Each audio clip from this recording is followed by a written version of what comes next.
Okay, welcome to class CSCI 172, Introduction to Computer Modeling. My name is Tom Gallagher, and I'll be the instructor of the course this summer. And I guess I'll just say welcome to the first day of class. All right, I'm going to spend this time here going over the syllabus, showing how to get around the Moodle shell we've created for this class. I'll show you the My IT Lab shell, which we'll also use in this class. We got two learning management software packages. A little confusing there, but it'll work out. And then lastly, I'll kind of give you an update on what the schedule looks like for summer. Okay. So again, welcome to class. Here's the Moodle shell. I'll scroll down this. I use what's known as a collapsed topic format for this. All right. You'll find this center area here at the top of the page. I will update on a weekly basis. You'll have a little information about what's going on in the class this week, some of the lessons we're covering, and it'll also provide some feedback to you too. I'll also copy this and paste it to the classroom forum, which will be delivered to you via email as well. The other kind of portion of this, I'll give you a list of here's what we're going to do this week. So here's the week one and suggested schedule. If you look the way it's broken down, this course is broken down into units, and each unit has several lessons. So this first unit, I believe there's 6 lessons in it. And so I put together a little schedule here. So on Monday, I'd like you to do this, lesson 1.1, Tuesday 1.2, lesson 1.3 on Wednesday, and lesson 1.4 on Thursday. And that'll be kind of the format of it. And I think if you stay on track with that, you'll do real well in this class. I also have some due dates this first week with textbooks. Maybe we're trying to acquire those and just getting started. I've made everything due for the following Wednesday. Okay? Here's the classroom forum. You click on that. That'll take you out to a discussion forum that everybody's subscribed to, and I'll just have a weekly update there. It's also, you're welcome to post if you got some questions. You're welcome to post them out there as well. Recognize too that if you do post a question out there, that is broadcast to the entire class. So be thoughtful about what you send out there. Okay. Syllabus is available right here. Under this first collapsed topic, you'll have the information. There's nice, boy, that's a good looking guy there, whoever that is. But here's my contact information. My email's there, telephone number. I don't have any set office hours during the summer, but if you want to give me a call or send me an email, we can set something up. Here's the textbook. I would encourage you to order it from the Montana bookstore. One note about the textbook, it is a bundle. And that bundle means it comes with the My IT Lab software, and there's an access code for it. And if you go out in the open market and buy the textbook, just recognize you have to also buy the My IT Lab bundle. And it might be, I think your best deal is going to be going through the bookstore. Free market, do whatever you want there, but I would encourage you to consider that as an option.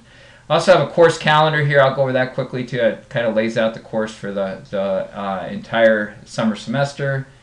And then here's the collapsed topics I was talking about. So we'll start out in Unit 1 with some data tables and spreadsheet basics. And here's each of the lessons. Lessons 1, 2, 1, 3, and 1, 4 have assignments in My IT Lab to be explained in there.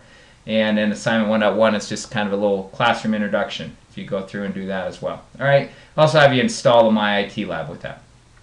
All right. So there's the Moodle shell, and you can get around and explore that. I have running in the background here, and this I just downloaded, you're welcome to do the same too, is the syllabus. Okay, so kind of governing document for the class. I'll let you read through the description, overview, some of the learner outcomes for the class. I'm going to move on down here. So required materials, hey, really get your bookstore, or get your textbook today from the bookstore. I'm sending this out a little early. This is the week before classes start. You'll immediately be asked to do activities out of the text. And if you don't have it, you're out of luck. And it's a class I don't think in any computer class it's a good idea to fall behind, and particularly in this one. All right, so make sure you pick that up. Secondly, you'll need to have a copy of Microsoft Excel, Microsoft Access, and I would recommend you get the 2010 version of that. It's available at the bookstore. I think last time I checked for students, it's about 60, 70 bucks, very reasonable. I'd encourage everybody to pick that up. All right. If you do have question comes up, I got 2007. Can I use that? And the answer is yeah, but there's going to be a couple activities that you're not going to be able to complete as a result of that. So you'll be able to do most of the work, but there'll be some stuff you won't be able to do. And so upgrade, get the new one. It's 2012. There's going to be another version coming out here before too long. This is a great deal. Pick it up. The other thing I'll mention to you too, I know we probably have some Mac users out there, and which is fine. I think most of what we do, you'll be able to use your Mac for.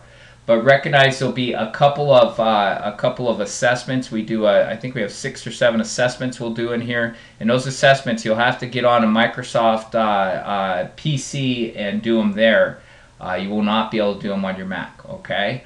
The other thing that I'll tell you, I like using Firefox. It's my preferred browser. I know some people use Chrome, and for Moodle that's all fine. But when you use my IT Lab, you have to use Internet Explorer. Okay, so make sure I left a little link here for system requirements.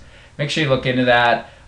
Recommended materials. I think it's a great idea to have a little USB drive around just to kind of back up your files. Here's assessment. Here's how we're graded in this class. Okay, look at the different assessment areas. We do have a final exam. It will be comprehensive, so make sure you prepare for that. That'll be the last week of the class here. There's a section on academic conduct here. You know, please make sure that you use good judgment here. And really, I'm a big advocate for collaborating, but don't collaborate. See this right here? Do not collaborate on unit level assessments, and of course, you don't collaborate on exams here. Do your own work. That means type it in yourself. Talk about it with your friends a little bit if it's not a unit level assessment. Get some feedback. I think that's the way we all learn. You kind of share information. There's policies here: dropping, adding courses, changing grading. Somebody says, "Oh wait, I want to go credit, no credit." Well, we don't do that for this class. All right, so be sure you're aware of academic policies like that. A little section here on the syllabus for online students. Please read through that. And last thing, I'll kind of go through out of syllabus here. I have this section I've wrote here. And a nice little quote here. Wow, a section on how to succeed in a class. What a great idea. I'll be sure to pay close attention, states the non-assuming, enthusiastic student, right? Okay, with a little smiley face there. So here's my short list of how to be successful in a class. Number 1, read the book. All right, sounds simple enough, but I've been in classes. I was a student one time. Sometimes hard to crack that book. Take the time. I've broken the readings into small sections, like maybe 5 pages or so. Read through it. Because it's a good textbook. It does a good job explaining topics. You always come against something, some point that you just like, man, that doesn't quite make sense to me. But that's okay. Read the book, and when you need extra help, you can reach out and get the extra help. All right. Complete all the materials in a lesson. Number 2. So in the Moodle shell, you'll find that I've spent some time doing these little video tutorials. We have other instructors that have done that. There's all sorts of materials and resources out on the web that I've integrated in a class. There's notes.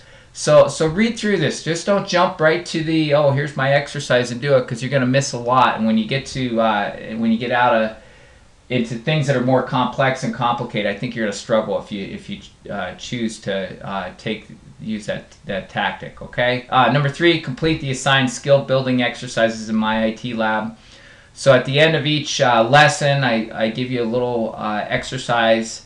And you go into the My IT Lab, which is a simulation of the Office suite, and you do something. Okay, so you get to actually utilize what you've done or what you've read about. All right, and the fourth one I have kind of sounds odd here. It says chop wood.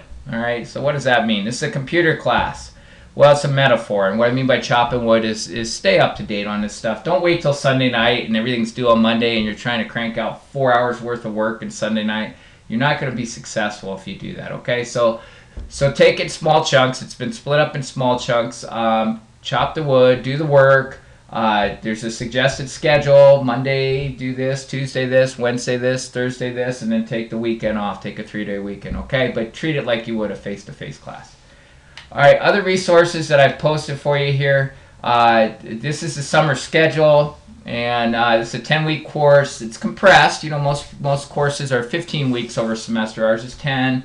I've slated things, by date. You can see the lessons. There's mid-level exercises to do. There's unit assessments that we'll do. And, of course, you'll have a final exam on the week of July 23rd. All right? So take a look at that, and, that I think will be helpful as a guide as you go through this semester. All right? Last thing I'll show you here. All right, so this is our other LMS. This is my IT Lab. You'll have to create an account. If you already have an account with Pearson, I think you can recycle that. But you'll need a code, an access code, and that is found in your textbook bundle. And there's a little, in with your bundle, you'll get like a little card in there, and you open up that card and it gives you the MyIT access code. Okay, so you need that. You create your account, you get your access code. The other thing that you're going to need is you're going to need a course ID. All right, and I'll get back to reading through this here. If you go through this particular lesson, besides introducing yourself to the class, here's my lecture that I'm just putting together right now. You'll also find the MyIT Lab installation activity, and our course ID is right here. See this here? Okay, you'll need that piece of information too. So there's nice instructions here. Pearson does a great job explaining how all this works. So go to their Get Started page. If you're a Mac user, they have a whole section on you know, what we need to do on a Mac. All right. Once you get into the software package, you'll find that here's our course. When you arrive at this page, you know you're in. All right, and all the content we'll do is going to be over here under this margin here called course content. Let me switch to the student view here. This will be the view you get. Okay. We also have a copy of electronic textbook. I find it handy if I don't, you know, if I'm out of town or something, I don't have my textbook, I need to look something up. The electronic textbook is in here. And then there's some exercises in here. So right now, here's my Unit 1 exercises, and I have a whole bunch of them in there that you're going to need to do all those over the next 2 weeks. But you're welcome to go ahead and get started on this right away. All right. So that's it for this video. Again, it's welcome to the class, and I hope you have a great experience here. Keep the lines of communication open if you need something. Sometimes phone calls can resolve things a lot better than you know, long-winded emails. So please feel free to throw your phone number in and say, hey, can you give me a call about this? And if you find errors, I make mistakes. I think I always do. If you find an error in a grade book or something, or you don't like, you know, maybe I overlooked something in an assignment that I graded with your, you know, so some submission, let me know. Keep the lines of communication open. We'll work together, and I hope you guys have a great summer term. It's a good class. It's very useful, and I think you'll find you'll be able to apply it to a lot of different things.